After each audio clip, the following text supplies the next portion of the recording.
Hi, hello, guten Tag, see you. My name is Madame Kopfnuss and welcome back to my channel, Beautiful Booty, where I talk about whatever I want to because I can. And because we are still in spooky season, I thought I could talk again about some true crime. So let's head back to 1809, because those were fun times. And today's murderess is a female, and she was called Theresia Kandl. And yes, she is a female, and she is said to be the first executed female or hanged female in Vienna. I can't say if that's true or not, because documents back then, who knows. But she will be, for a very long time, the only one till 90 years later another female finds her fate hanging, because in the K&K monarchy they like to pardon females because they thought they can't take the death penalty. So Theresia Kandl was 23 years old. She was young and very beautiful. She was petite and pale, long blonde hair, blue eyes, gorgeous. And clean. Clean is very important back then. She got pregnant before she got married from a butcher called Pellman. He never married her, so she married another dude, way older guy, Matthias Kandl. And she unfortunately lost a child and she couldn't get any more pregnant. And she was young. She wanted to live life and be happy. But unfortunately, her marriage was not like that, and her husband was drinking and beating her. And one day he came back home, drunk, insulting her, threatening to beat her, went upstairs and went to bed. And she was hearing him snoring and something snapped. She went to the basement, took an axe and just finished him off. And it was winter, it was cold. And the husband, they lived in Hungergrund number 9. Now, there is no longer a place like this called in Vienna. It's actually said to be Matzleinsdorfer Platz. That is Vienna's ugliest place. At least for me. I'm very sorry if you lived there. For me, she was living in Matzleinsdorf. Not Matzleinsdorfer Platz. Was Matzleinsdorfer Platz is like,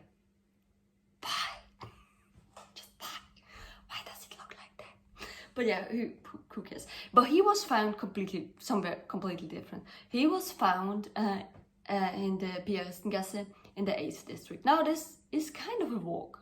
Don't get me wrong. Like during lockdown, I was walking from my home to my work and back, and that's a 45-50 minute walk. But I don't have a corpse with me. And I don't know how the roads were back then, or how the whole city looked like and everything. A lot of buildings are still from that time, but you don't know how it was. And it was winter, it was cold, it was a winter night. And she was said to be a petite, beautiful woman, and he was an older dude. Now, don't get me wrong, females can be strong, but and maybe she did hard labor, but I couldn't find that. And she was said to be clean. Like that's something that was in the records. So what hard labor could she do to still look like that? You know what I mean? Back then work was not something where you could always look nice. And a lot of women back then were staying at home. So how? And this is a long way. Don't get me wrong. It's not a short way to walk from Matzleinsdorf to the 8th district. It's a walk. It's a walk, especially with a dead body in the middle of the night when it's cold, and maybe the body half freezes. I don't know, but it's unbelievable, because it said that she was petite and small framed, and so yeah, the police took her in after the person was found. Actually, he was found, and the whole thing, how they came to the conclusion that it was her, is through a guy who worked with the husband, because the husband was a salesman, a Kaufmann, and yeah, actually the whole thing, how and who, is like, yeah. So the police took her in, and there is still a transcript of the investigations and talking to her. Back then, investigations, like, I guess it was not very nice, and they were not talking very nice. But as soon as they took her in and like started to investigate and talk to her and ask her questions, and probably tortured her. She soon confessed, and actually whatever she said and confessed was true, as the doctor then, the Wunddoktor, the Wundarzt, has found exactly how she describes what she did to her husband. He could confirm with the dead body, so it's very likely. And also the weapon was found in her house. Now, still, like, even the police said that it's very interesting how a small woman can carry a dead body like through this place. So they started to investigate, and they thought about this butcher Bellman, that maybe he was it. At this time he was somewhere else. He was not in the city, so I think he was in the military. That's it. He was in the military, in the army, and back then it was not so easy to find out where they are located, and so they had to wait till he's back, and they started to also question him. But he had an alibi. But after that, after they mentioned his name, she said, "Oh no, it was him. He had he planned it, and he carried the body and so on." But the police found out that he couldn't beat. He had a very solid alibi. I don't know the alibi. I tried to find out his alibi, but maybe it was the military. Like maybe it was like it couldn't be in the city. Like, I don't know, but he had a very solid alibi. So the police said, who was it?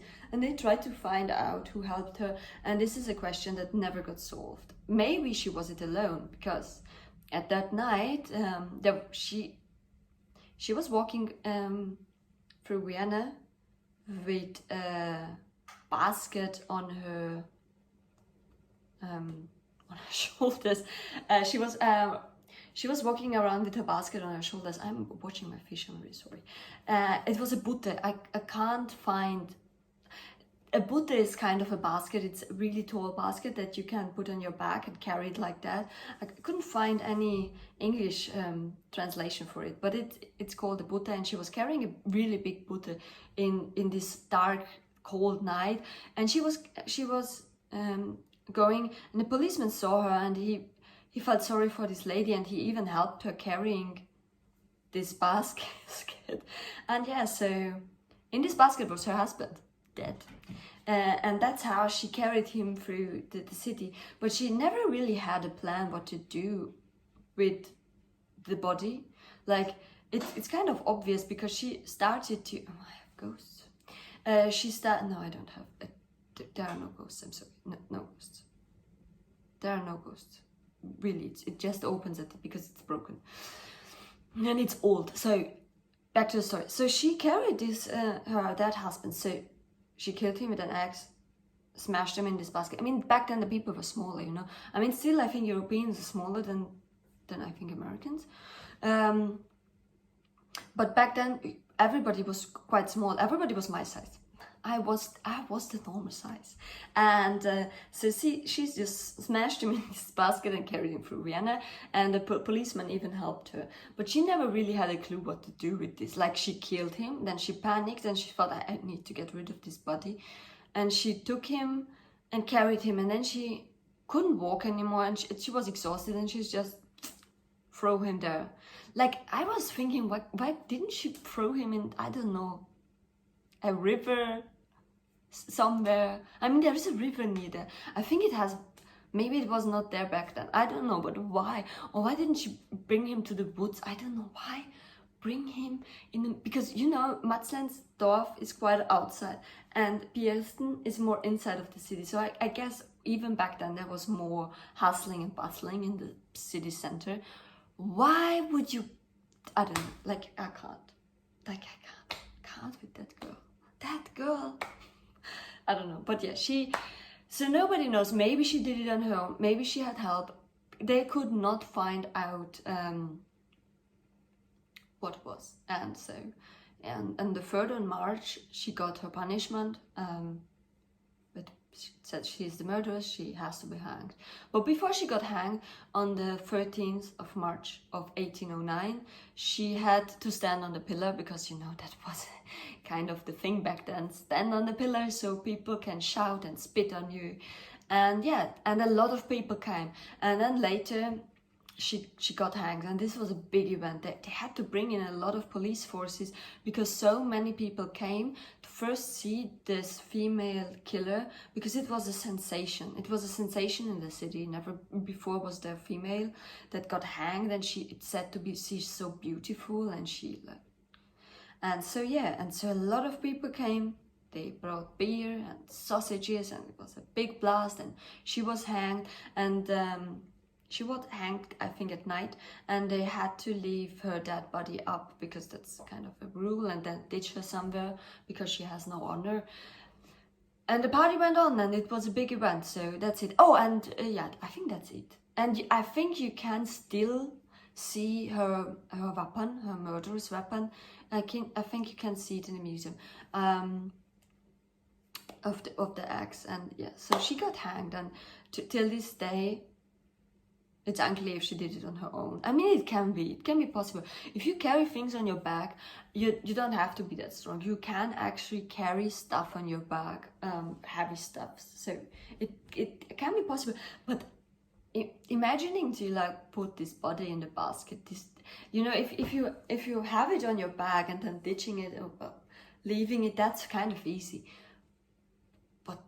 Cramming a body in a basket from a bed, that I think that could be kind of hard. Or maybe that here is the bed, and maybe she put the basket right by the bed, and so she just pushed him in the bag, and then she just, you know, went down and put it over. Oh, that could work. Oh, that's well, she was a smart cookie. Like that's it. And that's the story of Theresia Kandl, Vienna's first hanged female, and for a very long time the only hanged female and the most beautiful murderess of Vienna. I hope you enjoyed this little episode of a true crime, and I hope you have a great day, a wonderful day, morning, whatever. For me it's morning, if you wonder, it's morning.